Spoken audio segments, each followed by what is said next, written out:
super middleweight contender Lerone Richards has confirmed that his contract with Matchroom has come to an end and he is now exploring his options.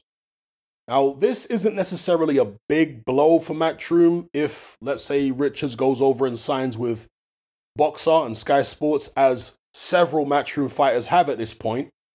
But it's still not good, is it? And the reason I say it wouldn't necessarily be a big blow is because Richards isn't a world champion yet. Well, he has an IBO title, but we don't really count that. He isn't a world champion yet. He doesn't have the most crowd-pleasing style, but he is a world-level fighter. And surely it's better for Matchroom and DAZN to have as many world-level fighters, particularly unbeaten fighters, as they possibly can get. And so Lerone Richards, a free agent, possibly go to BT, possibly go to Sky. He has options.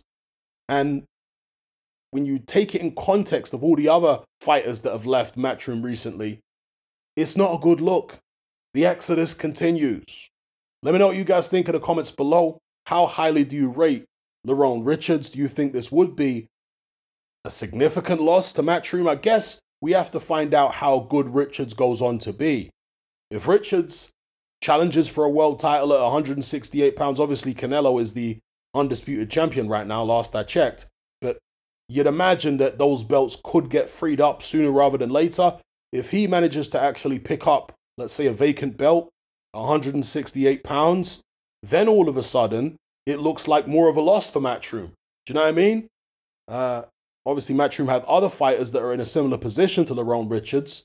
Joshua Buatsi, who, yes, you could say is more exciting, but there are several other Matchroom fighters who aren't necessarily the most dazzling in the ring in terms of creating excitement and what have you for the fans.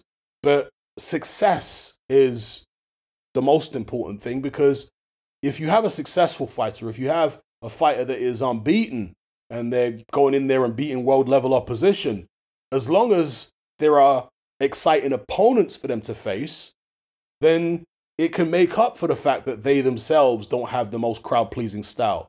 Do you see what I'm saying? It's like Pernell Whitaker didn't always have the most crowd pleasing style, although he threw his hands a lot more than a lot of other slick southpaws. But when he fought, let's say, Julio Cesar Chavez, the senior, it was a compelling fight.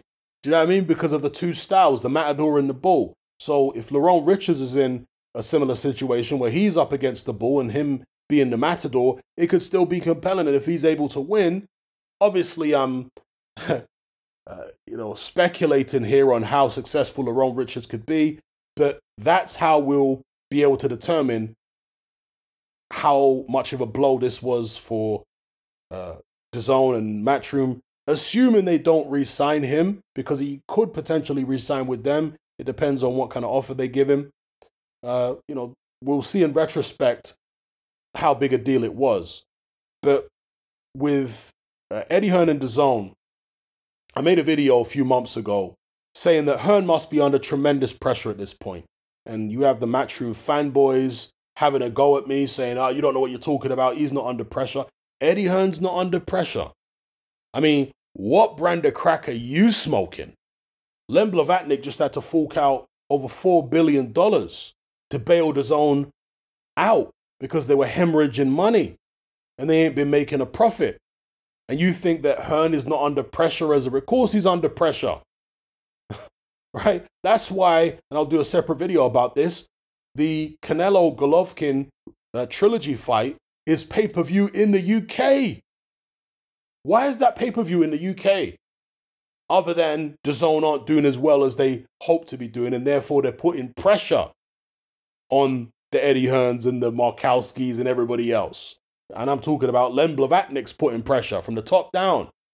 Yeah, obviously. So anyway, let me know what you guys think in the comments below about the Lerone Richards situation. How highly do you rate him? Do you think he can become a legitimate world champion? Do you think this is a big loss for Matchroom? Do you think it will go on? Do you think it will turn out to be a big loss for Matchroom, should I say? Let me know what you think in the comments below.